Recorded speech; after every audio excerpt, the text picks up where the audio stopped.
नमस्कार। आज के वीडियो में हम लेकर आए हैं पार्ट 2 में मौर्य साम्राज्य के टॉप 30 क्वेश्चन। इससे पहले हमने मौर्य साम्राज्य से संबंधित टॉप 50 क्वेश्चन देखे थे। ये सभी क्वेश्चन बहुत महत्वपूर्ण हैं। जो रीट का फर्स्ट ग्रेड का इनका एग्ज़ाम देता है, इनमें मौर्य साम्राज्य से संबंधित प्रश्न आते हैं और निश्चित रूप से आते हैं। एग्ज़ाम में 1 या 2 प्रश्न जरूर भी मौर्य साम्राज्य से मिलता है। तो वीडियो को पूरा देखें, स्किप नहीं करें। बहुत ही महत्वपूर्ण प्रश्नों का संकलन है ये।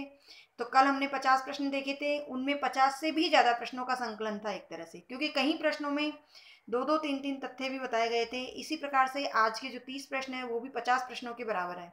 तो प्लीज़ वीडियो को स्किप नहीं करें और पूरा वीडियो देखिए। वीडियो पसंद आए तो प्लीज़ लाइक करें, शेयर करें और चैनल को सब्सक्राइब भी करें। ऑल के बटन पर क्लिक करें। देखते हैं पहला प्रश्न, मेगास्थनीज ने भारत आकर किस प्रकार की जानकारी प्राप्त की। तो मेगास्थनीज विदेशी था। इसने भारत में आकर के जो जानकारी प्राप्त की वो किस प्रकार की थी, तो वो थी नगर प्रशासन व सैन्य प्रशासन संबंधी जानकारी। अगला प्रश्न है, यूनानी लेखकों ने बिंदुसार को क्या नाम दिया। जो यूनानी लेखक आए थे उन्होंने बिंदुसार को नाम दिया अमित्रोचेतस। अमित्रोचेतस का अर्थ है कि जो अमित्र, अमित्र से अर्थ होगा शत्रु। शत्रु के लिए ये बिल्कुल सचेत रहता था और शत्रुओं का शत्रु था। तो बिंदुसार का नाम दिया अमित्रोचेतस। कहीं जगह अमित्र घात भी मिलता है, तो अगर अमित्र घात आता है तो वो भी सही है। जैन धर्म में बिंदुसार को किस नाम से जाना जाता है। तो जैन धर्म में बिंदुसार को सिंहसेन नाम से जाना गया, क्योंकि हम जानते हैं चंद्रगुप्त मौर्य थे इनके पिता, जिन्होंने जैन दीक्षा ली थी। तो जो बिंदुसार है उसका नाम जैन सिंहसेन जैन शास्त्र में मिलता है। बिंदुसार के काल में कौन से 2 विदेशी राजदूत भारत आए। जो बिंदुसार था उसके समय जो विदेशी राजपूत आए उनके नाम थे डायनेकस और डायनोसियस। इनके नाम, विदेशियों के नाम कुछ इस प्रकार के ही होते हैं। बिंदुसार के दरबार में कौन से विदेशी विद्वान विद्यमान थे। यानी जो बिंदुसार है उसके दरबार में जो विद्वान था वो विदेशी था। तो कौन सा था, पिंगल वस्तु। उसका नाम था पिंगल वस्तु। ये बिंदुसार आजीविक संप्रदाय चलाया था इन्होंने। जो मकलीपुत्र, गोसाल द्वार, इस तरह के नाम मिलते हैं इसमें आजीविक संप्रदाय के हिसाब से। तो जो विद्वान था इनके दरबार में वो था पिंगल वत्सु। छठा प्रश्न है, बिंदुसार का संबंध किससे था। तो जो बिंदुसार है संबंध, यानी जो यहाँ संबंध से अर्थ है जो विदेशी थे उनमें किससे अच्छा संबंध था विदेशियों से। तो मिस्र के शासक टालमी से इसके अच्छे संबंध थे और इन्होंने 3 चीजों की मांग भी की थी, तो उन दार्शनिकों ने इनको मना कर दिया था। संबंध तो अच्छे थे फिर भी मना कर दिया, तो कर दिया, विदेशी थे। स्तूप का अर्थ क्या है। तो देखो हम स्तूप के बारे में जानते हैं। स्तूप का अर्थ होता है राख का ढेर, लेकिन स्तूप जो शब्द है वो बना है थूप से। थूप से बने स्तूप शब्द का अर्थ होता है राख का ढेर। यहाँ 2 चीजें हैं, एक तो स्तूप शब्द किससे बना है और दूसरा इसका अर्थ क्या है। आगे प्रश्न देखते हैं, स्तूप का सबसे पवित्र भाग कौन सा माना जाता है। जो स्तूप बनाए गए हैं उनका जो सबसे पवित्र भाग है वो कौन सा माना जाता है। तो वो पवित्र भाग होता है हर्निका। यानी जो स्तूप के सबसे ऊपरी भाग में होता है उसे हर्निका कहते हैं। और जो ऊपरी भाग में होता है और जिसमें क्या रखा जाता है, अशोक के मरने के बाद उनकी चीजों को रखा जाता था, यानी मरने के बाद रखा गया था, उन चीजों को रखा गया था। ऋग्वेद में स्तूप के लिए किस शब्द का प्रयोग हुआ है।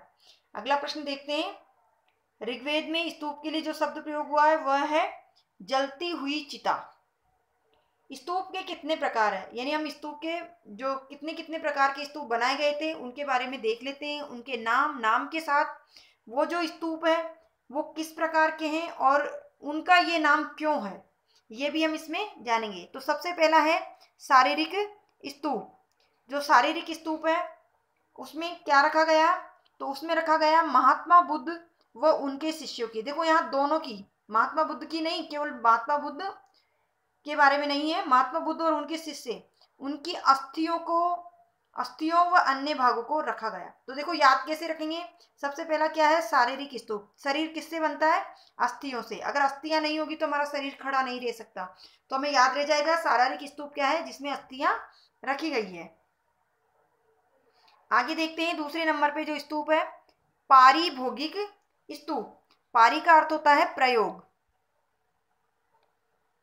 यहाँ पारी का अर्थ है प्रयोग। तो महात्मा बुद्ध के द्वारा प्रयोग में लाई गई वस्तुओं को रखा गया। किसकी?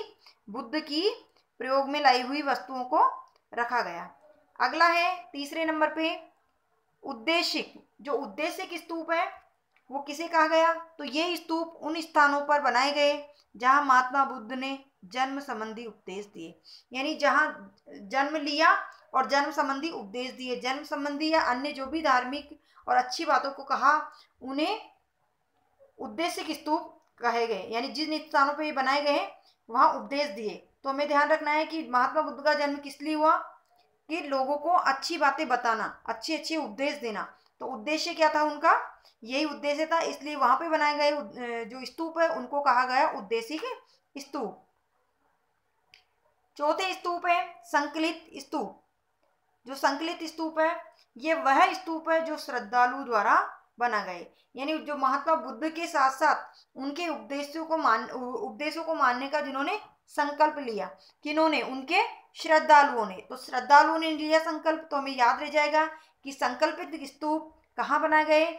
जहाँ श्रद्धालुओं द्वारा, मतलब श्रद्धालु बुद्ध को मानते थे और ये उनके द्वारा ही बनाए गए हैं। किनके द्वारा? श्रद्धालुओं के द्वारा।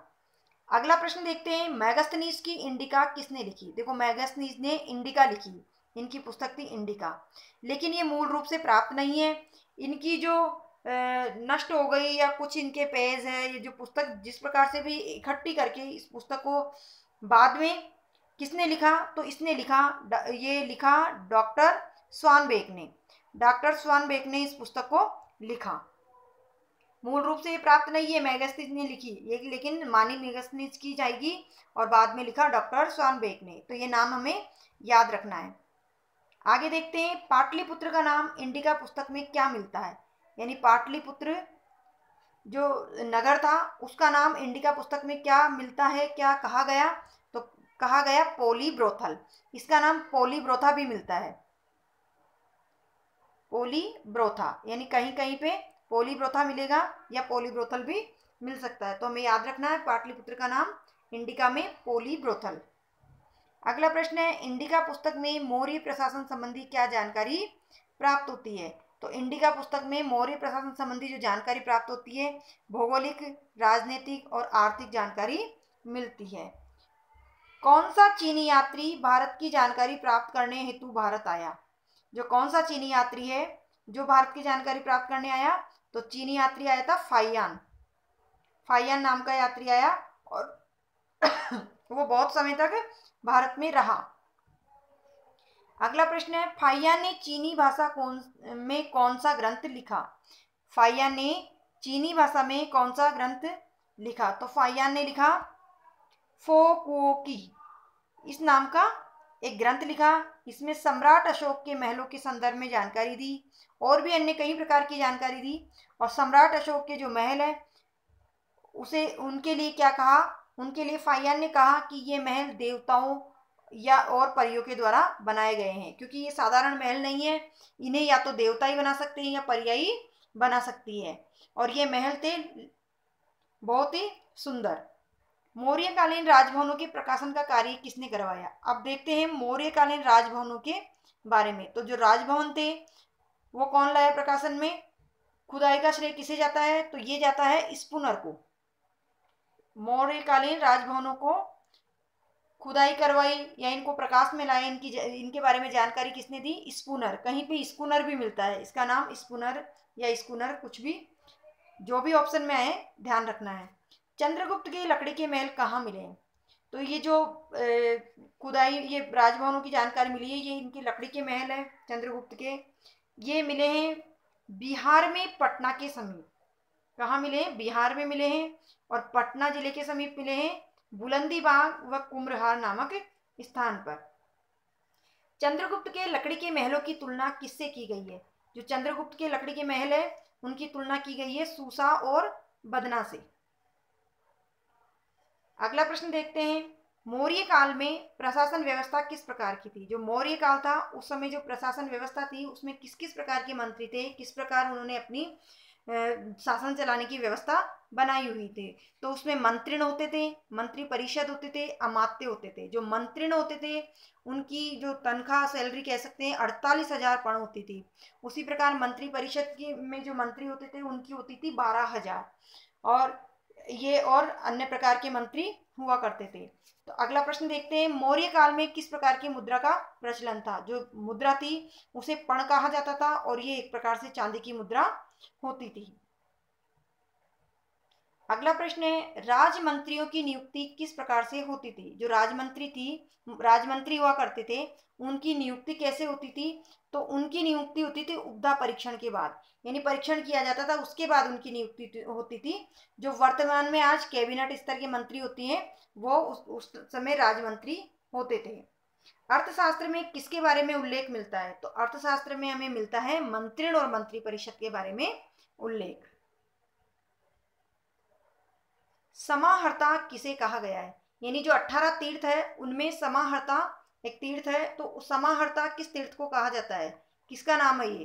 तो राजस्व विभाग के प्रधानमंत्री का नाम समाहर्ता है, यानी राजस्व विभाग के प्रधानमंत्री को समाहर्ता कहा जाता था। प्रदेष्टा क्या है? तो प्रदेष्टा फौजदारी न्यायालय के न्यायाधीश को कहा जाता था। इसी प्रकार से कार्मंतिक जो तीर्थ होते थे वो कौन होते थे? तो वो होते थे देश के उद्योग धंधों का प्रधान निरीक्षक। अशोक के समय पाटलिपुत्र में कौन सी बौद्ध संगीति का आयोजन किया गया? यानी 3-4 प्रकार की बौद्ध संगतियां हुई है। तो अशोक के समय हुई थी तीसरी बौद्ध संगति और ये हुई थी पाटलिपुत्र में। अशोक ने किस अभिलेख में चोल, पांड्य, केरल पुत्र और सतीय पुत्रों का अपने पड़ोसी रूप में उल्लेख किया? यानी अशोक के जो साम्राज्य था अशोक का वो बहुत विस्तृत था और उन्होंने आसपास के सभी राज्यों को अच्छे संबंध बनाए हुए थे अपने पड़ोसी राज्यों से। तो वो उनका उल्लेख मिलता है द्वितीय शिलालेख पर। अशोक के काल में किस देश के राजा ने उसके समान देवानाम प्रिय की उपाधि धारण की? यानी अशोक का नाम देवानाम प्रिय मिलता है तो उसी प्रकार देवानाम प्रिय की उपाधि अन्य किस देश के राजा ने धारण की? तो ये की श्रीलंका के तिस्स राजा ने।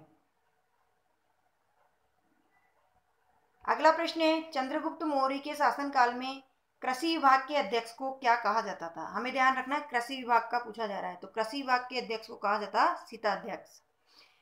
अगला और अंतिम प्रश्न है, मौर्य काल का अंतिम शासक कौन था? तो जो मौर्य काल था उसका अंतिम शासक था बृहदत्त। तो यहाँ इसको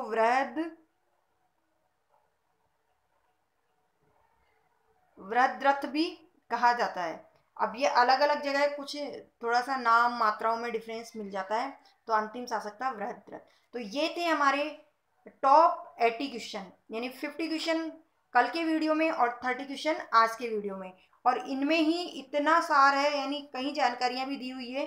तो लगभग मौर्य काल के सभी महत्वपूर्ण तथ्य इन प्रश्नों के माध्यम से कंप्लीट होते हैं। जो हमारा अगले वीडियो आएगा वो अगला वीडियो गुप्तकाल पे आएगा और गुप्तकाल में से जो प्रश्न पूछे जाते हैं उन प्रश्नों को लगभग उन्हीं प्रकार जिस प्रकार से प्रश्न बनाए जाते हैं एग्जाम में उसी प्रकार से प्रश्नों को वीडियो में शामिल किया जाएगा।